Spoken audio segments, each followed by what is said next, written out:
There's these really interesting stumps of trees in the foreground that they cut down when they filled this lake, I guess.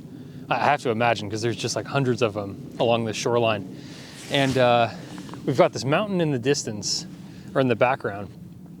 I think this is Rattlesnake Mountain. I know that's Rattlesnake Ledge up there. That's a popular hiking destination. But I like the way that this works with the water kind of low, exposing these stumps in the foreground. And I like the way that they're staggered here. And then the lake in the mid and the mountain in the background. I think it's really interesting. These little wisps of like mist and cloud rolling across the mountain. I think it works really well. It's the light right now is, everything is very diffused and it's very bright. And I should probably be wearing my sunglasses, but I'm not. Anyways, we're gonna have to do some trickery to get this exposed exactly how I want. I'm thinking we're gonna do a circular polarizer to take some of the glare off the water, because there's a lot. And then probably my graduated ND filter. And we'll see what we can get with that. I've got my filter holder, which is this piece. And then on the outside, I've got the graduated ND filter. And underneath that is the circular polarizer. And the circular polarizer moves or spins by spinning this little wheel. I'm trying not to drop anything. So anyways, that goes over that. Now there's another ring on the inside that will accept a circular ND filter. So I'm gonna throw that in there. So now we've got 3 filters stacked to try to expose this image correctly. And we'll see how it goes. And the whole thing reattaches on the front. There we go. It's all cool to talk about how many filters you can stack until you got to clean them all. Since there's so much distance between elements, I'm going to focus stack this image essentially. So I'm going to take one image in the foreground, which is including these stumps, one in the midground, which would be the lake, and then one in the background, which will be the mountain. And then in Photoshop, I'll stack them all. It is pretty cool just being able to like tap the screen and it focuses and shoots. It's kind of nice, it's very convenient.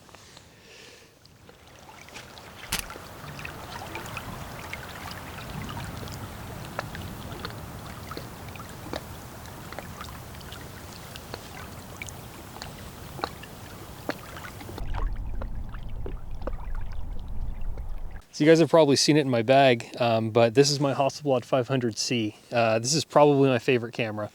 I've got some Portra 400 in here now, and I'm gonna do one more composition of the stump with the mountain in the background, shot on film, and we'll see how it turns out. And if you guys are at all wondering how I meter scenes with my Hasselblad, since it doesn't have an internal meter, I use this. This is my old Pentax digital spot meter.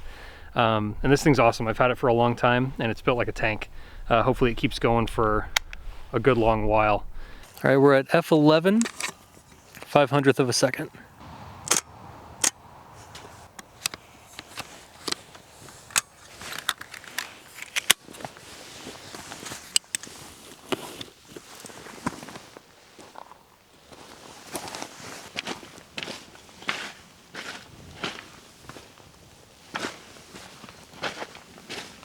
Oh, just like that, it's raining again.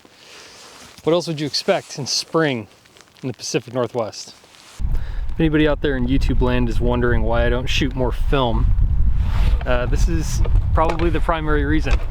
It rains here all the time, and I don't have a film camera that can stand up to that. I don't think anyways. So yeah, that's why I don't shoot more film.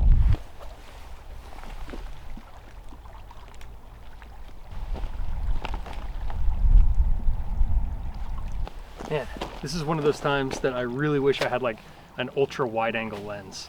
I think it would work well here.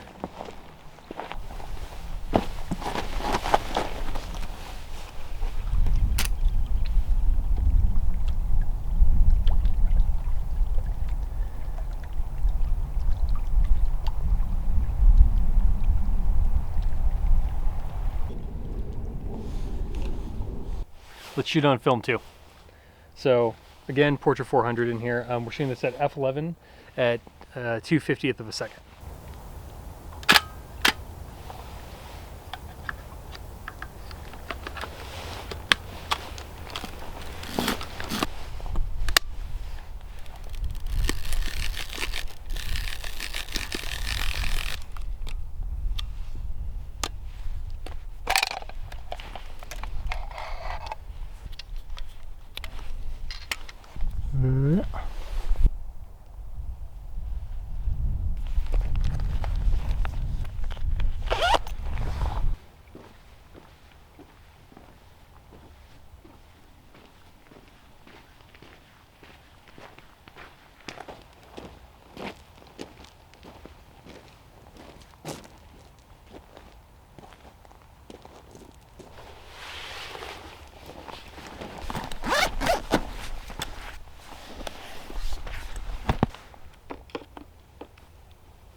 So I found these two stumps in the foreground, and they're so interesting. They look like bones, like whale bones or something, on the shoreline of this lake.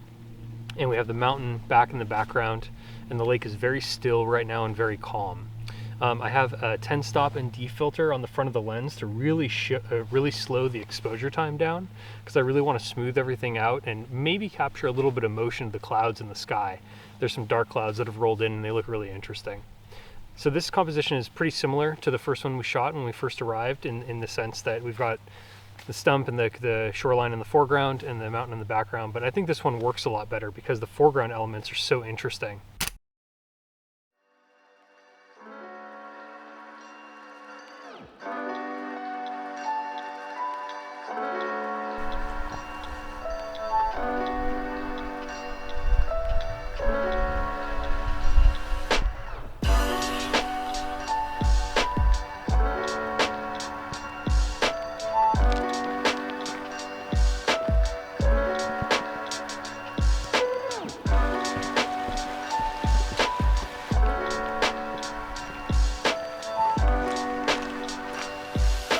All right, guys, well, once again, that is about it for me today. Pretty successful little day out. Might have had a couple of keepers there, but we'll see when we get home. Anyways, yeah, I'm all packed up, so I'm gonna head out, and yeah, I gotta think of some other outro for these videos. It's always me standing next to my truck saying, oh, okay guys, I guess I'm done. So anyways, until next time, take care. Subscribe if you didn't. Bye.